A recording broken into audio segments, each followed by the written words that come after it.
नमस्कार दोस्तों, आप कैसे हैं? आज मैं बताने जा रहा हूँ हिमालय के बारे में, हिमालय तुलसी के बारे में। इसका इंग्लिश नाम है होली बासल।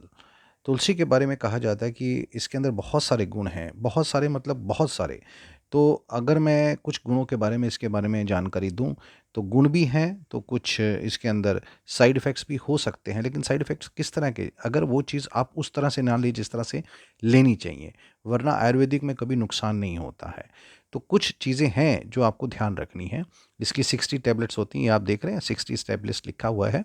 ₹150 की ये बॉटल आती है हिमालय की। ऐसे बहुत सारी कंपनीज़ हैं जिनको आप ले सकते हैं। वैद्यनाथ हो गया, झंडू हो गया, बहुत सारी कंपनीज़ हैं इस टाइम तो।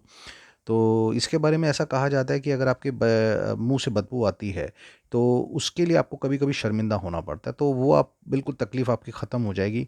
या तो इसकी पत्तियाँ मुँह में रख लीजिए, और अगर पत्तियाँ अवेलेबल नहीं हैं, तो इसका ये जो एक आप कैप्सूल देखेंगे अभी आपको जो मैं ये बताने वाला हूँ, तो इस कैप्सूल को आप मुँह में, कैप्सूल तो नहीं कह सकते, इसकी टैबलेट बोलते हैं, कैप्सूल नहीं है। ये ₹150 की, ये देखिए आप लिखा हुआ है ₹150 की 60 टैबलेट्स।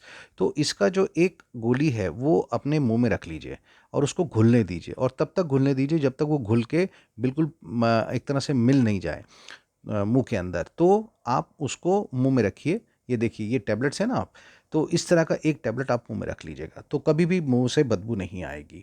दूसरी बात होती है कि आँखों की जो रोशनी को बढ़ाना है, वो अगर आपको बढ़ाना है तो तुलसी की जो पत्तियाँ होती हैं, उसका रस में इतने गुण होते हैं कि आँखों की रोशनी को बढ़ाया जा सकता है। ख़ास करके जो रतौंधी के मरीज़ होते हैं, उनके लिए बहुत गुणकारी होती है।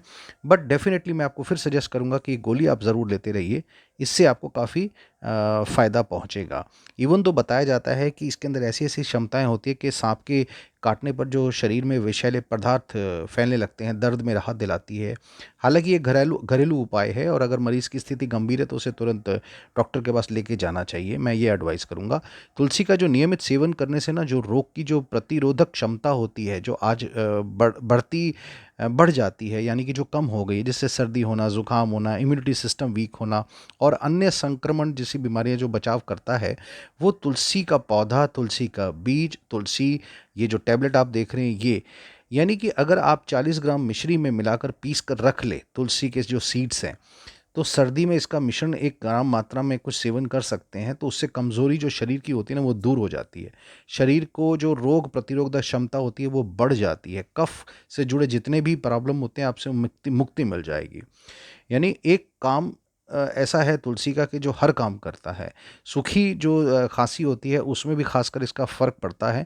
दमा के रोगों में आराम मिलता है, और तो अस्थमा के जो रोगी हैं उनको लेना चाहिए। मैं तो यही एडवाइस करूँगा जो मैंने पाया है। तुलसी की मंजरी, सौंठ, प्याज का रस और शहद को अगर मिला लें और इसका मिश्रण चाट कर खाएँ, तो इसके सेवन से तो सूखी खाँसी एकदम भाग जाती है। बट जब तुलसी अवेलेबल नहीं हो, तो ये टैबलेट बहुत कारगर सिद्ध होती है। बेशक तुलसी के फ़ायदे भी हैं अनगिनत, लेकिन किसी भी आयुर्वेदिक की जड़ी बूटी का सेवन अगर आप ज़रूरत से ज़्यादा मात्रा में करते हैं, तो इससे सेहत पर नुकसान भी पहुंच सकता है। फ़ायदे जो हासिल हैं वो तो हैं ही हैं, लेकिन अगर आपको किसी भी तरह का ब्लड शुगर लेवल कम होने का खतरा है, तो आप इसको लेने की जो मात्रा है वो बहुत ही कम कर दीजिएगा। बिकॉज़ दवाइयाँ तो पहले से ही आप खा रहे हैं, तो तुलसी के अधिक सेवन से परहेज़ करें, नहीं तो जगह डेफ़िनेटली आपको डॉक्टर से परामर्श लेना चाहिए। और दूसरी बात ये आती है कि जब गर्भावस्था के दौरान तुलसी का सेवन से परहेज़ करना चाहिए, और उसमें आप डेफ़िनेटली डॉक्टर की देख-रेख में करें, क्योंकि इसकी वजह से गर्भाशय में जो सिकुड़न जो हो जाती है ना, वो डेफ़िनेटली हो सकती है, ये ध्यान रखिएगा। गर्भावस्था के साथ-साथ स्तनपान के दौरान भी तुलसी का सेवन से परहेज़ करना चाहिए।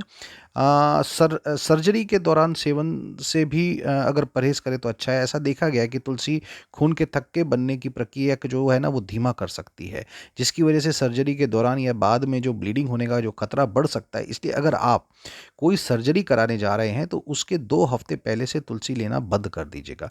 तुलसी के औषधीय गुणों के साथ-साथ इसका धार्मिक महत्व तो आप जानते ही हैं हिंदू धर्म में, और जिन घरों में तुलसी का पौधा लगाया जाता है, वहाँ अधिक उन्नति भी होती है, सुख, शांति और समृद्धि होती है। तो तुलसी के इन्हीं फ़ायदों के साथ मैं आज को आज मैं आपको जो मैं बता चुका हूँ उसको आप ध्यान रखिएगा, और कुछ भी लेने से पहले आप कोशिश कीजिएगा कि डॉक्टर से संपर्क में रहें तो इन चीज़ों को लें, वरना तुलसी लेने का कोई प्रॉब्लम नहीं है, आप हमेशा ले सकते हैं, रेगुलर बेसिस पे ले सकते हैं और सालों साल ले सकते हैं। तो कृपया अपना ध्यान रखिएगा। धन्यवाद। जय हिंद।